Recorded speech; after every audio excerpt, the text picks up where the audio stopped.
can't through it. hear me, then it's just going to be a distraction. Okay. All right. Well, good morning or afternoon or evening, wherever you guys are in the world. I love hearing from you. So, hey, give me a shout out. Let me get my screen set up so I can see where you guys are from and see your comments. And today's going to be a very different kind of show. It's going to be me kind of having a conversation with you um, directly. I have a lot of cool things I want to cover. And I definitely want to hear your questions as you bring them up. So be ready to shout them out. We're going to talk about creativity. And I'm having a slight issue here with my audio. So I can't really hear Jared too well, but he's going to be reading questions as we go along. Namaste. And Blind Husky, hi. And Christopher, hello. Good to see you guys. And Kevin from Michigan, awesome. I I can't tell you what a thrill I get when I see you guys popping up here from wherever you are in the world. It's just thrilling to me. So let's do this. I'm going to, if you guys will bear with me for a second, I'm just going to try to tweak my audio a little bit just so I can pay attention to. Jared's going to be reading questions later on. Um, there we go. Jared's on there. So let's just get this party started. What do you say? Okay. So I'm going to move some stuff around here. You guys get to see behind the scenes. By the way, remind me to tell you guys a cool new feature that we're going to add to this. I'll give you a little teaser, but we're going to have a backstage um, after each one of our shows. You can come backstage and sort of participate, just like what it's like. I don't know if you've ever been backstage to a performance, but you can talk to whoever it is we've interviewed and kind of get to chat and hang out a little bit. We'll talk about that later on. We got some other news coming up. So, meanwhile, let me just get started here. So, listen, you guys, I'm Marc Silber, and I am a photographer and an author here in Carmel, California. And I just want to let you know that our show today is brought to you by Bay Photo Lab. I love these guys. It's so important, you guys, to make prints. You've been on the AYP show. You know how everybody stresses that who's on the show. Physical prints are so important because that's the heart of photography. And Bay Photo Lab will actually help you make all these different things. You can see they make metal prints, acrylic prints, canvas prints, wood prints, all these different things. They make cards, they make calendars. You can see all this stuff here. Uh, Albums, books. See all this stuff? Photo gifts. Look at all these cool things you can make out of your photographs. Holiday stuff. I pretty much have done every one of these things, and they give you great service. They'll give you a 25% off discount for your first order. So please do yourself a favor, support them, support yourself. Go to bayphoto.com. All right. So now let's talk about what we're going to talk about today. So here's what I'm going to be talking to you guys about. We're going to talk about creating an ideal creative community. And the reason I'm bringing this to your attention now is we've been doing this, but I want to give it some form and structure, because the reason I started Advancing Your Photography was because I knew it wasn't just about me. I knew that there was a lot of creative, what's called, Chase Jarvis calls creative capital, which means, capital is the wherewithal that people have. It's money or it's investments. It's stuff that you have in a bank or in some form of valuable. But if we look at creativity, we can also see that there's something called creative capital, which means it's assets that you can tap into that will help you out as a creative. And this is very important. And essentially, what I'm doing here on this show is providing you a link to creative capital. Just take yesterday, for example, with Joshua Schultz. He showed us his one light setup. He showed us how to shoot in daylight. He showed us how to work with a model. He showed us how he exposes. That's invaluable. You're not just listening to some guy who thinks he knows what he's talking about. You're listening to a working photographer who shoots for Rolling Stone, Elle magazine. These are high-profile clients that he's got. He's got to do it right. Same thing with Bob Holmes. Same thing with Dan Milner. Now, I'm just stressing this because this is a creative community that we actually are building. And you guys are part of that. And I think this is a really important point to make, and that's why I'm actually bringing you this special show here.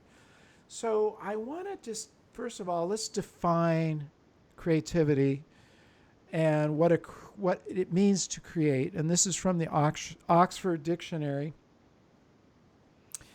It means to bring something into existence. It is to cause something to happen as a result of one's actions. You cause those things. Now, yesterday we were talking about this with Joshua. The Ansel Adams quote, "You don't take a photograph, you make it." And this is, again, a common theme amongst every one of these talented photographers and creatives that I've interviewed. You are the master of your own destiny, and you're certainly the master of your own creativity. You are the one that either makes it or doesn't. You either bring it into existence or you don't. Life isn't just going to dish out the perfect photograph to you or the perfect creative environment for that matter. You actually have to be the one who brings it into existence. Very, very important. In life, you can either be on one end of the spectrum or another. You can be creating stuff or you can be at the effect of life. You can, make that choice. Being at the effect means like you're sitting back and life is driving you around. Now, I don't know about you, but I'm much more comfortable if I'm the driver, especially in something as potentially chaotic as life. I want to be the driver. I don't want life driving me around. Who knows what turn it's going to take or where it's going to stop or when it's going to go too fast or too slow or whatever. I want to be as close as I can be to being in control of that. And that's what creativity affords you.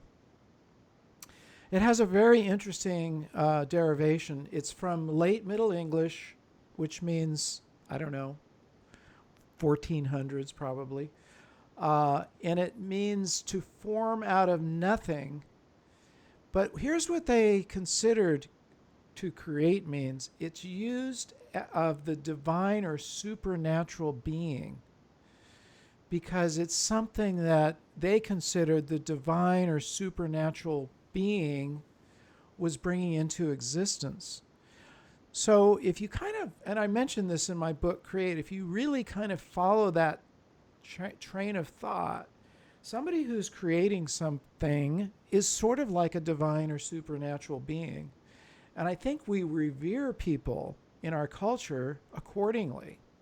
We look up to them as though these are really special people.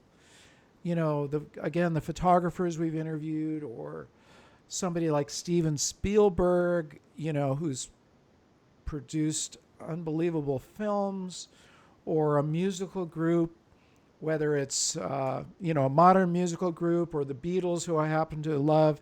We kind of revere these people as somewhat supernatural. I mean, how did they tap into this? And I'm going to point out right here that there is a common misconception and really a false belief, which is that you're either born creative or you're not, or you have a creative gene or you don't have it. That's just not true. Creativity is like anything. You can develop it. if you focus on it and you do those actions, you can absolutely become more creative. The Beatles didn't start out as the supergroup that they ended up as. They had to develop that, and there were a number of things that they did to develop that creativity. But you can look at it through the process of their work. You can see them becoming more and more and more creative. Originally, they were just covering other people's music, for instance. Where a lot of bands start off covering somebody else's music, but then they, after they really got their act together, literally, they were in Hamburg and they were performing 10 or 12 hours a day, show after show after show, for weeks and weeks and weeks and months and months and months. They really literally tuned in their act. They put so much energy into it, so much time, that it became almost an instinctive process for them. Then you start seeing them develop their own voice, their own style, and they became legends. To me, they're still one of the major groups that so many other musicians have actually mentioned as their source of inspiration.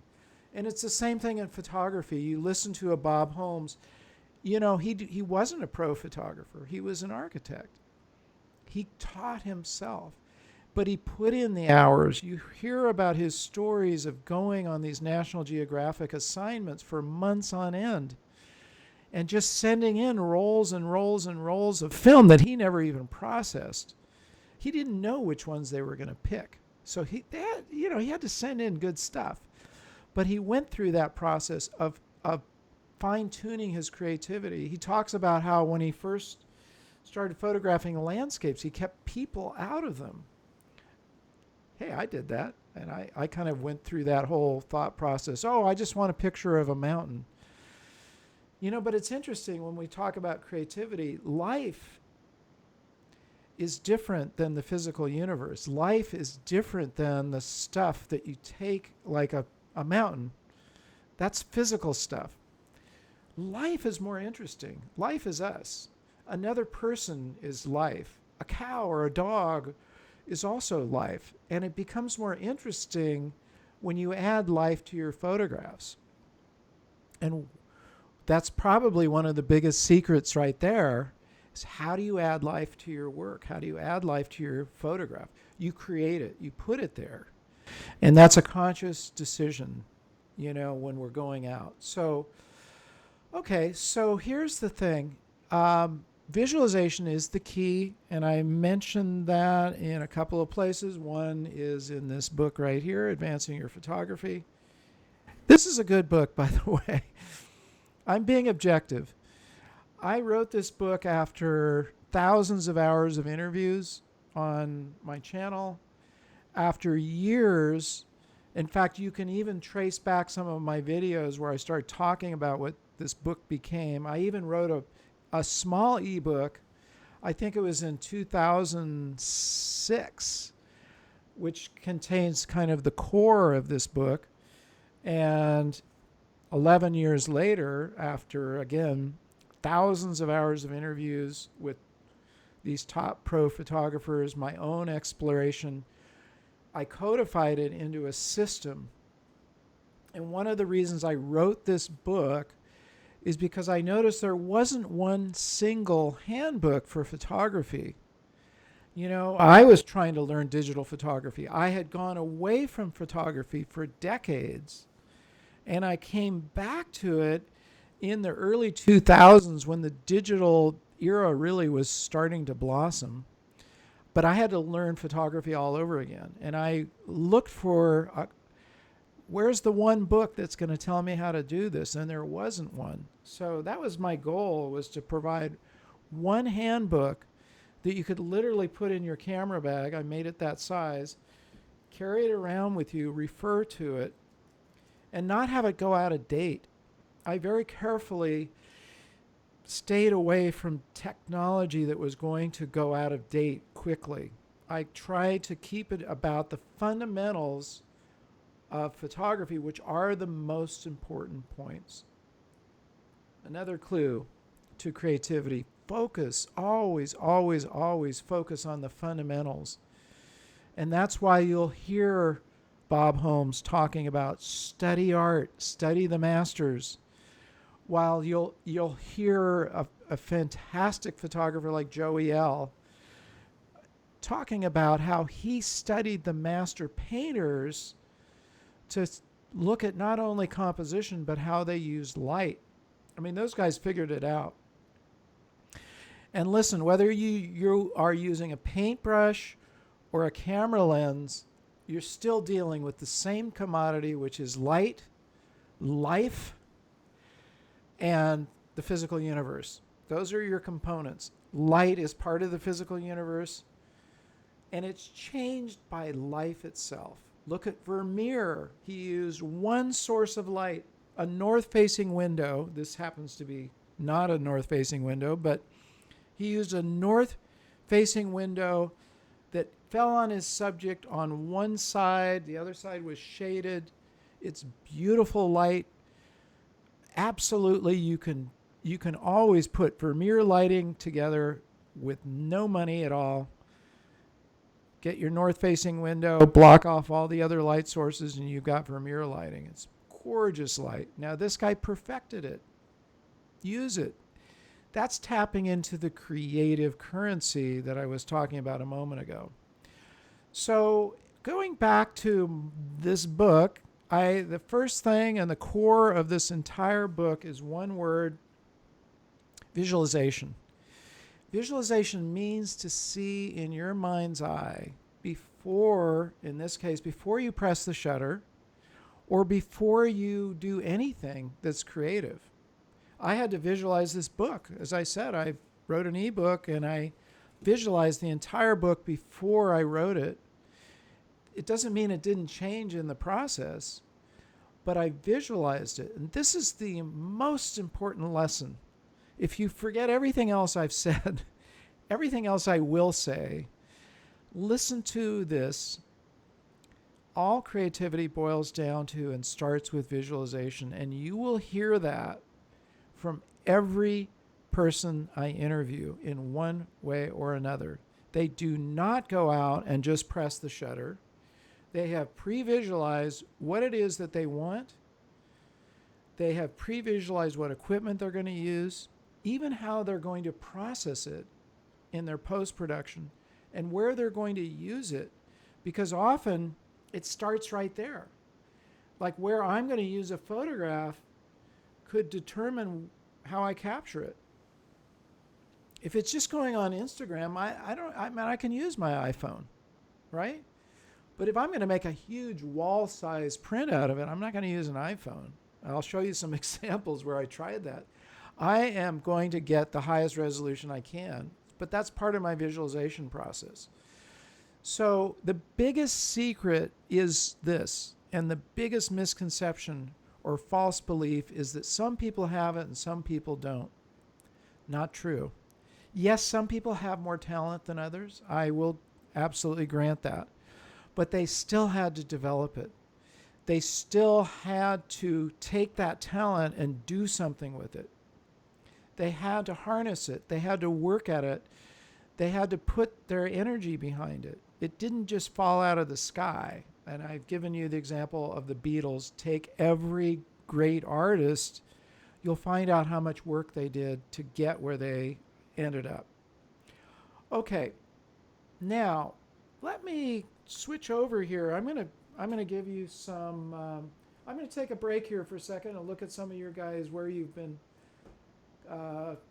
mentioning your comments here. Yes, I am preaching. I hope that's okay. I sometimes like to preach, and that's what I'm doing right now. So thank you for Anders from Sweden and Mark. I'm not sure where you're from. And I'm going to mess up your name. I'm not even going to say it. From Netherlands. I wish I had a perfect pronunciation.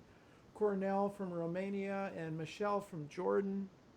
Thank you guys for joining us. I hope this is interesting to you. So I'm going to take you on a little bit of my own creative journey here. Let's get this screen doing what it's supposed to do. This is right out of my Lightroom.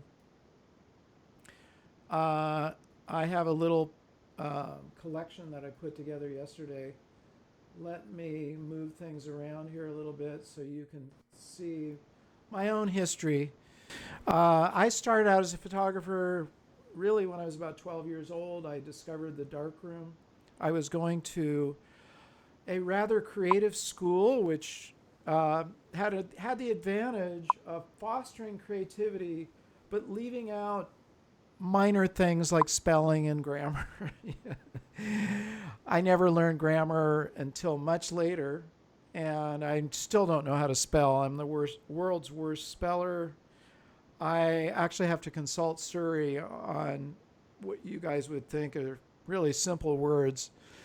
So, okay, I never learned how to spell, but at least I know how to write, and I do know how to create photographs. This is a photograph I took, I believe I was in the 7th or 8th grade. I like it. I think it's kind of cool. This is one of my classmates having a water fight. If you look over here, you can see the bucket and the water streaming out of it. So I learned early on that you could do certain things. You didn't have to just capture an image totally sharp and in focus. In this case, I probably used, I'm guessing maybe a 50th of a second exposure. That's why you see all the water in motion. Henri Cartier-Bresson, one of my mentors, said, and you've heard me say this, focus and sharpness, I should look up the quote, and maybe Jared could even find it, but I think he said sharpness or focus is bourgeois. Now, bourgeois, it means middle class. It means, that's not cool. Middle class is sort of like what everybody else is doing, right? So he said that's not important. You're trying to tell a story. It's not always sharp. It's not always in focus. You can use your shutter speed to give the sense of motion, which this photograph did. I discovered this, and I use it. One thing that's interesting, this is the raw scan right out of the frame of the camera here. And you can see in this next version of it, it's cropped. So it's basically the same, but it's just cropped off the edges there. I don't remember exactly. I think I was using a rather inexpensive Minolta rangefinder camera. At that time, I might have been using this camera. I could have been using this camera. This is called an Argus C3. It's also called the Brick. It was my first 35 millimeter camera, and the first time I actually had control over focus, aperture, and shutter speed. That was revolutionary. I might have actually taken it with that camera, or I should say made it with that camera. Okay. So this is early on again in my career as a photographer. Again, give you an idea of the environment I grew up in. This is one of my classmates. We had a mural. It was an ongoing mural.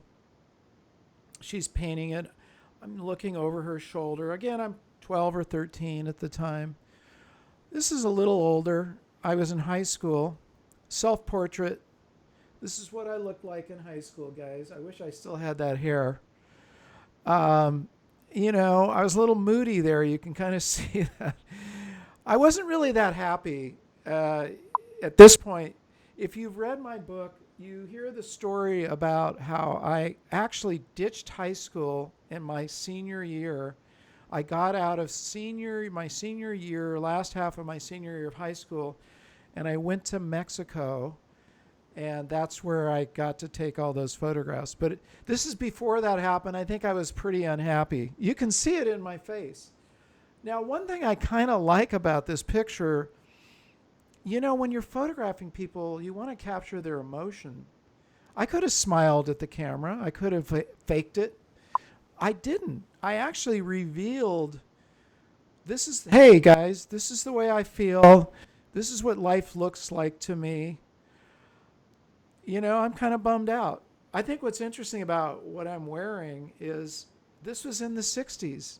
This was a very kind of 60-ish, outfit. I'm wearing my hiking boots, which I loved. These are fantastic hiking boots. Hey, these torn jeans were decades ahead of people now spend good money to buy torn jeans. We just naturally had torn jeans. And I bought this as a uniform from Knights of Columbus, which is a kind of a religious order. I bought this in Vermont, and I'm wearing it. It's kind of cool. I would wear it today. I mean, today you could see a teenager wearing this same outfit. It's kind of amazing, decades later. But that shows you kind of where I was. And I was stuck in a rut. I wasn't happy about high school. I felt like I'd already studied everything that I needed to study. I was ready to go out. And using my creativity, I managed to tell a story about how I wanted to go to Mexico and help the people in this remote region. And I convinced my parents, the principal of the school, and the person running that project that they should let me do that. And guess what? I did it. Another source of inspiration. This photograph is interesting. This is from one of the most amazing portrait photographers, Richard Avedon. Please study his work. We've talked about him. We talked about him yesterday. Obviously, these are the Beatles. He photographed so many famous people. This is a photograph of a photograph. You can even see the reflection in the glass. But it serves two purposes. One is I really admire Richard Avedon for his skill as a portrait photographer. He captured these images. Most of his photographs were taken with an 8x10 camera.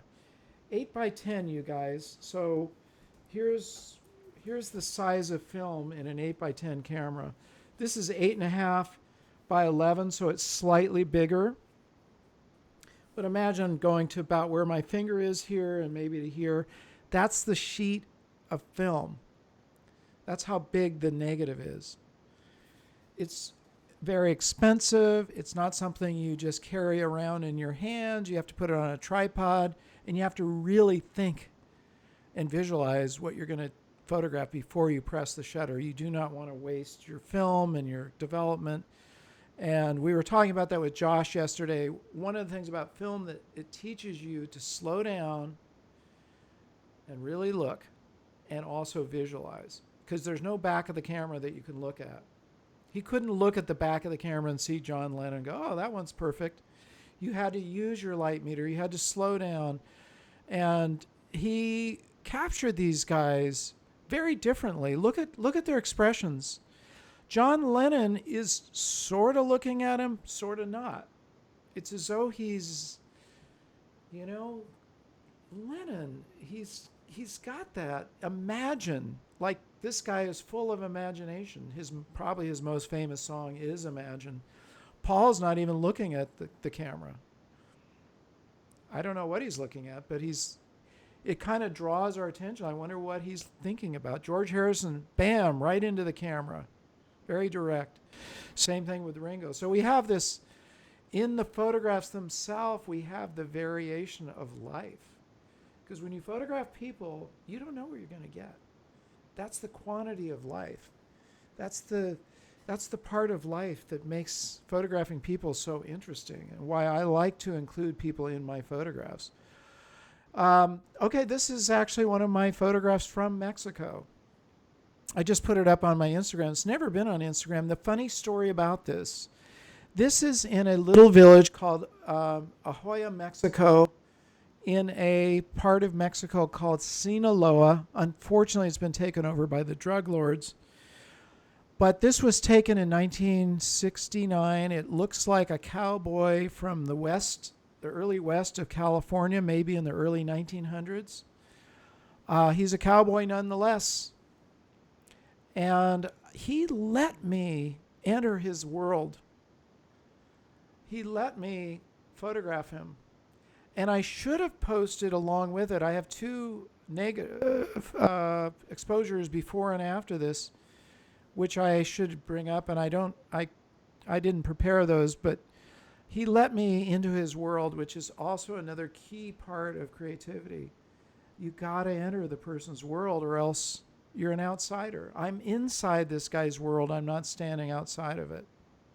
This was taken with my Rolleiflex, this camera right here, 2¼ square negative, which is about like this square. It's called medium format, also a rather large negative. I shot hundreds and hundreds of rolls and took them back and developed them when I came back. Again, this is my senior year of high school. What a cool way to spend that last semester, which is 3 or 4 months, completely immersed in this process. This was one of the cameras that I used in Mexico. I didn't own this camera. This was actually owned by the guy running the project. It's a Nikon F. You can see the big F there. You can't mistake it. Nikon owned the camera world for years and years and years. Anybody who was anybody in photography used a Nikon F. I really love this setup, and I have a number of different lenses. I think this is a 50. I didn't really shoot with this. I'm not a telephoto kind of guy. I think I've shot so few images with a telephoto. Looks like an extender. I think that's like an 85. My go-to lens actually was not a 50. It was a 35 millimeter lens, slightly wider than your human vision. Sometimes I used a 50, but not often. So that was another part of my creativity, was having, whenever I got access to a really great camera, I just kind of took advantage of it, even if I didn't own it. This was a little bit later, kind of capturing the essence of the 60s.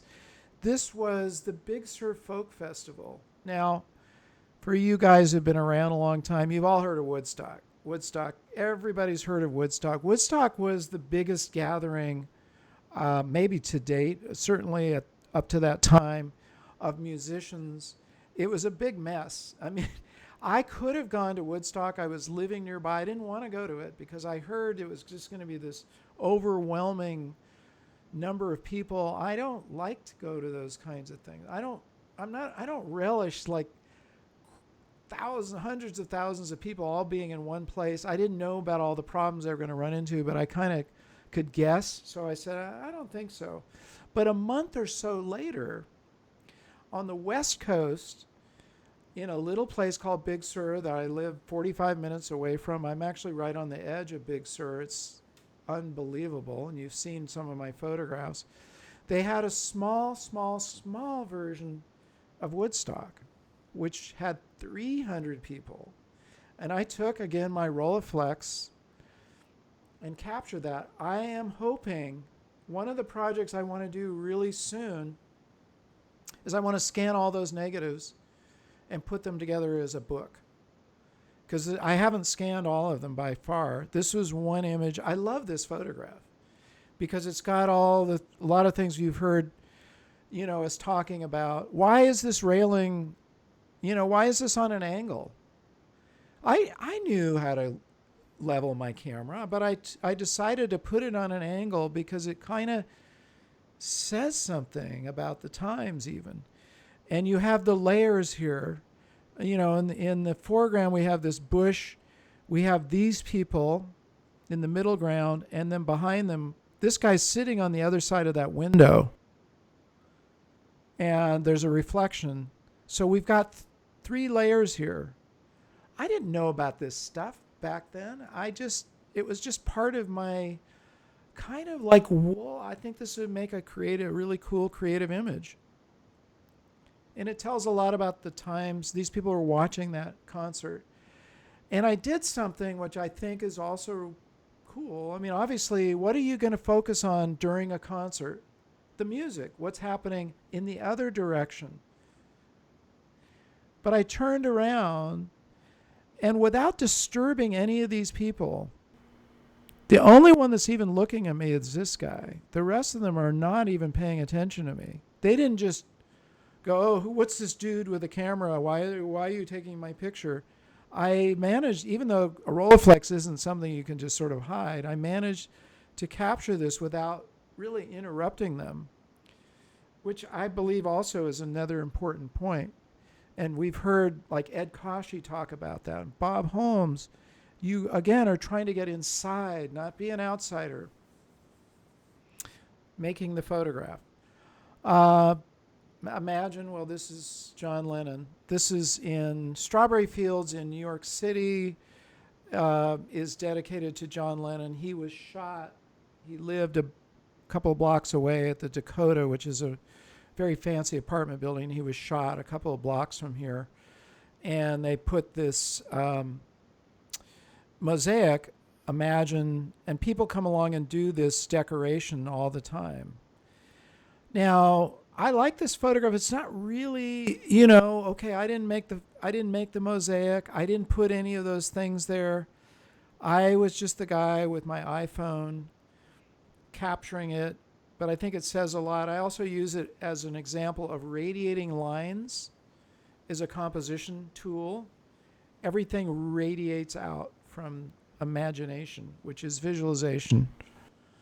It just serves as a good lesson there.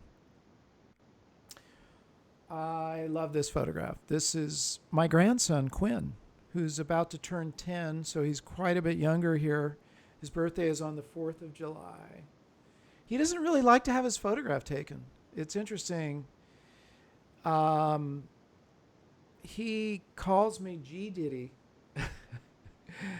G Diddy. Instead of Grandpa, I'm known as G Diddy. I kind of like that. But he let me photograph him. He allowed me into his world. He's eating a strawberry. Notice the pigment on his fingers here. He'd been eating these. He's eating this strawberry and the strawberries on his face here. And look at those beautiful blue eyes, just looking right at me. And this actually I use also in my composition book as an example of putting the dominant eye of the person right in the center of the frame, which is not something I articulated. I heard that from Steve McCurry, who's a great photographer who I hope to have on my show one day. I almost had him on my show. Unfortunately, he had something else come up. But he said if you put the dominant eye in the center of the frame, you get the feeling like as you move around, you get the feeling that eye is following you. It's a kind of a cool technique. How do you tell the dominant eye? This one's actually very easy to tell. You notice he's using it. You can see this is his secondary focus. He's focused and looking at me almost exclusively from this eye. And we all have a dominant eye. You can hand somebody a card, like a 3x5 card, or you hand them something and say, hold this up to your eye, and whichever eye they cover, the other eye is their dominant eye. Okay? So this is just an interesting compositional technique. And frankly, guys, I didn't think about it when I was photographing. It's something I discovered later on. Oh, what do you know? This is a photograph I took I still say took. Okay, all right. I use that loosely. I could say, this is a photograph I captured, or this is a photograph I made. Okay. This is in Morocco. It has a couple of different compositional techniques. I went to Morocco with my wife and some friends in 2010. Oh, whoa, was that a rich place to come back with so many images. And we went from there to Spain, where I gobbled up a whole bunch of other ones. But this is an example of tunnel composition. It's in my book also. Tunnel, we are looking through a tunnel, literally. And what it does is it kind of focuses your eye on where you want the viewer to look. In this case, there's a leading line. This is a combination of a number of different compositional tools. There's the tunnel, and then there's the leading line of the walkway. And here's the guy at the end with a little punctuation point. Let's just enlarge this. We can see it. You can see the bag he's holding serves as that punctuation point. And that's, our friend Bob Holmes taught us that. Put your punctuation point in there. So that was a later Every time I travel, make a lot of photographs because they end up in my books or they end up somewhere.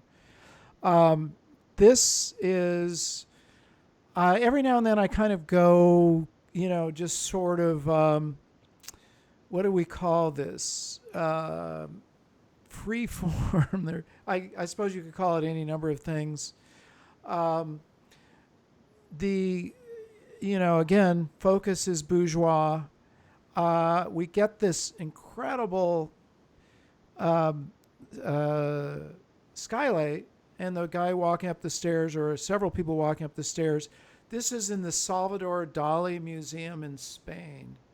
I love Salvador Dali. He was a painter. He was an artist in many media. We went to his home. We went to this museum, and I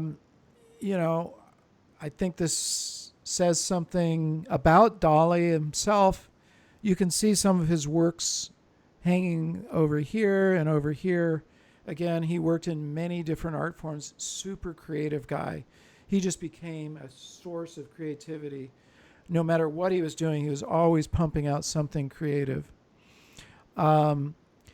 This could be, in the painter's world, we might call it impressionistic, which means you're just getting an impression of something, not necessarily in sharp focus.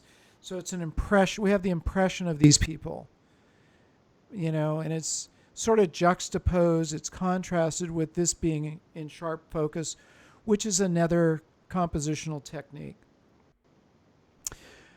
This is a story. Okay, this is a photograph in Yosemite, California. We were staying in a cabin. Most of the time we camped out, but this was in the fall. We were staying in a cabin. I went to get coffee in the morning, and I only had my iPhone with me. And I came across this incredible photograph. The smoke in the air, the sun, the color of the trees. This is fall colors. It's just absolutely gorgeous. But the only camera I had with me was an iPhone. iPhones are terrible at capturing sun. It gets all pixelated. So I thought, well, I'll take this photograph. I'll make this photograph. And then I'll go get my Canon, I think it was probably a Canon 5D Mark III I was shooting with. By the time I came back, guess what? Smoke was gone. The sun had moved. It was no longer there, which is a good lesson. Like, always be prepared. If you ever think that there's going to be a photograph, take the best equipment that you have. Yeah, I do shoot a lot with my iPhone, but again, it has limitations. This could have been a much stronger image had I used a Canon and stopped it down so this wasn't all pixelated. But nonetheless, and you can see it's not ideal. But it served as a lesson for me, and it served as a point of creativity. Oh, going back to Salvador Dali's house, I'm jumping around in time a little bit, but this is his house. Again, everything he touched, he turned into something creative. And this was just a collection of photographs. I love it. I like posting photographs on the wall. One thing I have to recreate, in my darkroom, I had a push pin board, where you could push thumbtacks in, and I always put the photographs that I was like interested in, or even things I liked, on this board. Annie Leibovitz, you can see her in her studio. She does the same thing. Here's Salvador Dali. It's a good way to exhibit our own work. Remember, always exhibit your work, even if it's just to you and your family and your friends. This is an exhibit that he created for whoever came to his house. And it wasn't going to be that many people until years later this got turned into a museum. Now, I don't know if you can see this. I'm going to enlarge this just to give you an example of his creativity. No, actually, I'm sorry. This isn't what I thought it was. But he would use anything as a creative source. This is his painting stuff. which in itself, he made everything around. Oh, I'm going to show you the example I was going to talk about. Everything around him, he turned into a piece of art. Even this, can you see this here, you guys? I'll enlarge that. So look at what this is. Those are wrappers that you get in light bulbs. We throw them away, right? When you get them, you throw them away. But not Salvador Dali. Guess what he did? He put them. This is a lamp, or something. No, it's a pole or something. So he put these bulb wrappers, and that's an artistic expression. So once again, there's another false belief that you have to have all this fancy stuff, or I can't possibly do things like this guy because I don't have all the wherewithal to get all this fancy stuff. Look at stuff that you throw away, and maybe you'll find that in there there's something highly creative. And I love this because it really shows you just the level of creativity. Keeping your own gear as a source of creativity and a kind of a model of creativity is actually a good thing. Well, listen, wow, it's 47 minutes into this. I could go on. I'll do one last one, and then I want to get your questions. This was a photograph I made in South Africa. I almost got run over in the process because the traffic was coming from the other direction. But anyway, driving along in the car with some friends, I said, we've got to pull over. Look at that sun. This is unbelievable. This is near Cape Town, South Africa. And the light is just unbelievable. It looks like a Kodachrome image. I may have processed. I did several versions. I think I actually processed this with an emulator of Kodachrome, or maybe it might have been Fuji Velvia. I'm not sure exactly, but I think I did. I could look it up. But that's, obviously a source of, anytime you got the sun, and this has a lot of layers in it too. We have the foreground, we have the clouds. And what's interesting about the clouds is they're picking up all this blue from the water. And it's weird. Why would clouds have all that dark, heavy blue in them? It's because it's being reflected off the light. But you also have this orange coming off of here. The clouds themselves are serving as a source of reflection. So whatever light is bouncing off, they're just picking it up. Okay, guys. So Jared, you've been watching the questions. Do we have any questions, or should I just ramble on a little? How well can you hear me? Can you hear me all right? It I might can hear be. you. We were having some issues before. That's why I was asking, just so Yeah, the okay, audience you're good. knows. Okay. So we don't have any questions yet, but Okay. If you one guys thing have I was questions, wondering. now's your chance, because I'm not going to be going on this much longer. Um, I've got one thing if you want something to ramble on about for a little bit.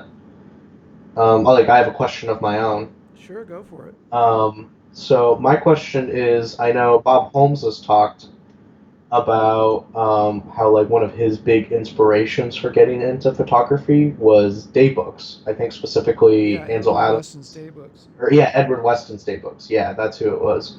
I was wondering, were there any day books that like really inspired you, and probably also explain what a day book is for some Yeah, people a that day may book not is be just, familiar with the concept. in this case, it was his recordings of writing down what he was going through in his process.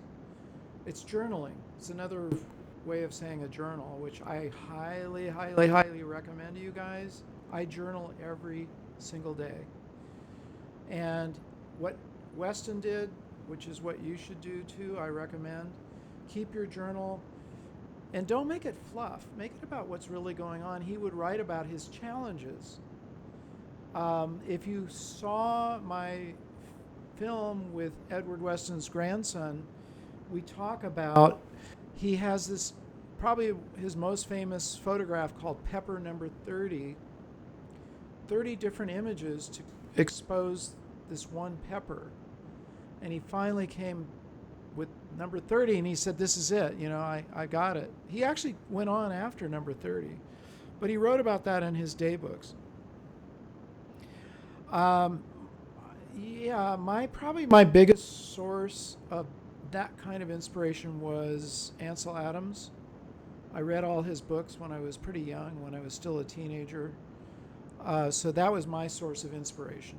It wasn't like Weston's day books, though. These were finished books about photography. Um, but I read a lot of biographies of different people I admired. One of them was John Muir, who was the person who's most responsible for creating the National Park Service, not only in the United States but in other countries. I read his books. I, definitely was inspired by a lot of different people. Getting inspired is a huge part of building your creativity. Going back to the Beatles, let's talk about these guys for a second. You guys all have, okay, maybe you're not inspired by the Beatles, but I bet you have music that you are inspired by. And I really invite you to bring, if you haven't already done this, bring music into your photography. When I was working in the darkroom, I would constantly be listening to music. I had a little setup, and I could play through my parents, had a pretty good, what we called high fidelity, hi-fi. And I'd wired a speaker into my darkroom so I could go put on records and just listen to them as I was developing or whatever I was doing, printing. And the Beatles were a big source. They were not my only source of inspiration, but I highly recommend that you find music that inspires you, because it's such a great thing to have as part of your art, and it forms a soundtrack. I even have a playlist on my iPhone called Soundtrack, which is various through the years, those artists that have inspired me and have been, how you have a soundtrack in a movie and it's made up of a lot of different artists? Well, I made my own soundtrack for my life, and I put this in this playlist. I recommend that, because you can always dip back into it and see what inspired you and kind of resonate with it again. Hey, there's Joe Bueno. So, Joe, so Joe, Yeah, Jared will help you out with I that. was just responding And to it in the chat just to let him know that we do see your message. It has contact information in it, yeah, so I'm gonna leave it hidden. Only we can see it yeah, right now just because it's because held it's. for review. But just so you know, we do see your message, and so we'll reach out to you. So listen, you guys, I'm going to kind of wrap this up, and I want to just bring it back to what my original topic was. How do we create an ideal creative community? And I want you to visualize that with me for a minute. Visualize being a part of an optimum or ideal creative community. What would that be like? I'll just tell you some of the things I think it would be like, because I've been a part of such a community. I think, first of all, it would be built with people who support each other. Now, it doesn't mean they always say yes to each other or they always agree with each other. It means they support each other in a positive way. Now, I'm fortunate because I surround myself with creative people all the time. I've just gotten to know these guys like Bob Holmes and Joshua, and Peter Hurley's now becoming a new friend. I've gotten to know a lot of people through this show, and I feel very fortunate about that. I'm trying to help you guys get to know them as well. But surround yourself with people who add air beneath your wings. Do you know what I mean by that? Like, they help you fly better. If you are around somebody who is the opposite of that, a vampire, and there are vampires out there, make no mistake, there are people who do not have life of their own and they try to suck it out of other people. Those are your critics, your trolls, people who just, they just bring up the negative. I ran into one just recently on this channel. I'm like, really? Really? Okay. Well, that's all you got out of it was something negative? Okay, well, I guess that's too bad for you because there was an awful lot of positive there. So, not to focus on the negative, but don't don't hang out with those vampires. Hang out with the people who support you and are supportive of creativity, but also who will give you valuable feedback. We do need to be critiqued. I invite critiquing from certain people. I want to hear their feedback. I don't want to hear their criticism. There's a big difference between a critic, a troll, and somebody who provides honest and actual feedback that could be meaningful. And I told you the story about when I publish my books. Before I publish them, I send them out to a lot of people. Some of you guys might have been my beta readers, and I want their feedback. I want to know what they're having trouble with, or they don't understand. Or, Mark, that sentence is just muddy. I don't get it. What are you trying to say? I want to know that. That's not a negative thing.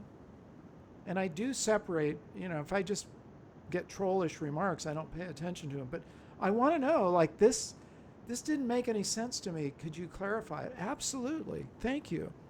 So surround yourself with those constructive people, with people who will give you valuable feedback, and with people who share your vision. It doesn't have to be the same vision, but we have a shared concept that we want to build a better world through creativity. And why are we using our cameras anyway? Like, drill down into that. Why do you take photographs? What's the essence of that? I mean, what's the passion at the very bottom of that you are desirous of? I'm doing a survey that's going to be coming your way very soon. I'm going to be asking you that question. And not only am I going to do this survey, but out of the survey, I'm going to select about 15 people who allow me to discuss with them in detail for, say, a half an hour their answers. Because I want to drill down. I want to find out exactly what you guys are after. And by doing this survey, I think we'll be able to nail that down. I think it's going to help us all out a tremendous amount. So stay tuned for that. We were going to launch it today, but I'm going to tweak it. We've got some other questions. But we want to surround ourselves with people who have that same passion and that same vision. Think about it. Wouldn't it be cool to create a creative community? Now, I'm going to, in the area I live, right here in Carmel, California, which has been the home of many, many creative people, John Steinbeck, the incredible author, obviously Ansel Adams, Edward Weston, many other. Salvador Dali lived here for 4 or 5 years, who I mentioned. We've had musicians. I talked to you about the Big Sur Folk Festival. We had that all within a certain geographic radius of maybe 50, 60 miles. It's a great place to form an ideal creative community. If you feel like moving here, we're going to build it. We're actually going to build it here, you guys. And you may think, oh, wow, it's too expensive to live there. Well, one of the reasons I'm choosing this community is it has a huge variation in living prices, from actually very affordable to very expensive. But there's a good range. Whereas in some other places like the San Francisco Bay Area, it's just all expensive. There's nothing affordable anymore. But we do have a range here. And there are a variety of professions that one could pursue in addition to a creative profession. I know a lot of you guys aren't going to stop what you're doing and move here tomorrow, but you might. Somebody might hear me and go, I'll do it, Mark. If you are interested in that, let me know. But we're also creating a kind of a virtual community with our AYP club. We're going to keep expanding this and keep growing it and keep helping each other. The AYP club isn't about me. It's not called the Marc Silber Club. It's about you. And it's about a community working together. And yes, I'll be in there. I'll chime in every now and then. But it's not about Marc Silber. It's not the Marc Silber fan club. It's the AYP club, Advancing Your Photography. And let's drill down into what that means. Advancing means you're always moving forward. It's a verb. We are advancing. It's a verb. It's an action. It's something you do. It's you. It's not advancing my photography, it's advancing your photography. The fact is, I'm advancing my photography too. And photography is one example of creativity. I hope you guys take up other ones. You've probably heard in many of our interviews that so many of these people are multi-talented and deal in other art forms. Dan Milner, journals, he draws, he's a very good filmmaker. I mean, this guy's an excellent filmmaker. Photographer, designer, he designs his books. Bob Holmes, he makes films. These people have many layers to their creativity, and I invite you to do the same. But that's why we formed the AYP Club. Embrace it, be a part of it. You will get as much. Going back to the Beatles, the love you take is equal to the love you make. Those aren't just platitudes. Those are words that they sung because they lived that. Whatever love they were making, and by the way, they were kind of the heralds of love through the 60s. How many songs they sung about love, and how many lives they might have changed just by singing those words and getting us to focus on love instead of hate. A week ago, Dan Milner and I were talking about that. Get out of the hate mode if you're in it to any degree. Cancel it. Get out of it. Step out of it. Put yourself into a frame of mind of loving, and your life will instantly be enriched. It's such an important message. All right, you guys. Well, I've kind of covered a lot of stuff, but really the common thing is creativity, being creative. I think it's an urge we all have, and that's why you guys are part of this channel. I believe that photography has given me one vehicle, a main one for my creativity, but it's not the only one. But it's a core vehicle that I will always advance with and always embrace. So thank you guys for joining. If you have other comments, Jared will put this up in, we're going to edit it, and we'll also put a post up following this in the AYP Club, so you can leave your comments there. We can continue the discussion so that we are building this creative community. One last thing. Oh, I almost forgot this. It's so important to keep it simple. Keep your photography simple. Why? Because the more complicated your photography is, the more variables you enter into it. The more variables you have, the harder it is to correct things. If you are changing gear all the time, you're changing your editing style, you're changing all your genre even all over the place, and you look at it and you say, how can I improve? There's too many variables. I don't know. But if you get a simple technique, and you will find every one of these guys, people, gals that I interview, they've really dialed into their technique is very simple. So if there is a variable, if there is something they don't like or isn't desirable, they can see what variable they need to work with. Is it my aperture? Is it my focus? Is it, the way I'm pointing the camera? Is it tilted? Is it this way? There's maybe half a dozen of these things. But because they're not adding all these, it's a temptation, especially when you're new at photography, to try this, try that. And it's cool to experiment. But one valuable lesson I learned in the darkroom as I was experimenting and trying all these different things, and I think probably through reading Ansel Adams, I realized I needed to develop a basic standard technique so that my photographs would come out the way I wanted them, and I really standardized my approach. Yeah, you can experiment, but experimenting from standardization works better than just experimenting all over the place. Just like cooking a meal, there's a way to make a souffle. I've never made one. I don't know if I ever will, but there is a standard way to make it. And if you don't follow that, you're not going to have a souffle. You're going to have a lumpy mass of dough, which is not a light, beautiful, fluffy souffle. Okay, you guys, thanks for being on board. I hope you find this helpful. I invite you to dive into the AYP Club. Please, please, please, please do take the survey. It'll probably come your way early next week. And I will put a checkbox in there if you want to be considered. I'm only going to take 10 or 15 people. I can't take everybody. If you want to be included in that 30-minute discussion with me one-on-one, you can check that box.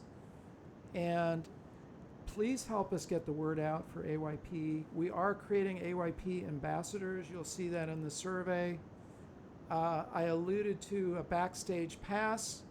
The ambassadors and the AYP, Jared, help me out here. The AYP level that we're going to include this is The you're talking about the live or the yes, backstage. the live backstage. Um, so we're working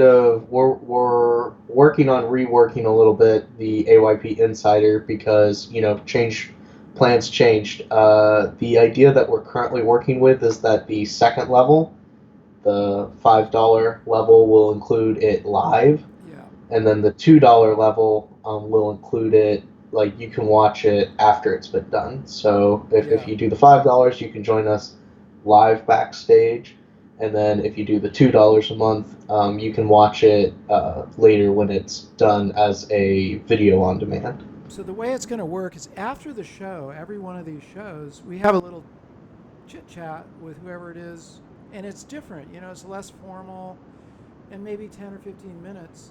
We're going to invite you guys to that as a separate broadcast. How about that? It is like going backstage to hear what goes on back there, which is different than what's going on the stage. So if you're part of the AYP Insider, you'll be granted access to that. People who do become our ambassadors, who help us get the word out, we'll have a little system where you can earn your way into that as well, be rewarded for that. So that's something we're also developing right now. Okay, you guys. Well, listen, thank you for joining us. And remember to subscribe. Remember to like, share, get this video out to as many people, and not just this one, but our whole AYP channel. And last but not least, remember to get out and capture your own images of life. I love you guys. Have an awesome weekend. We'll see you next week. Take care.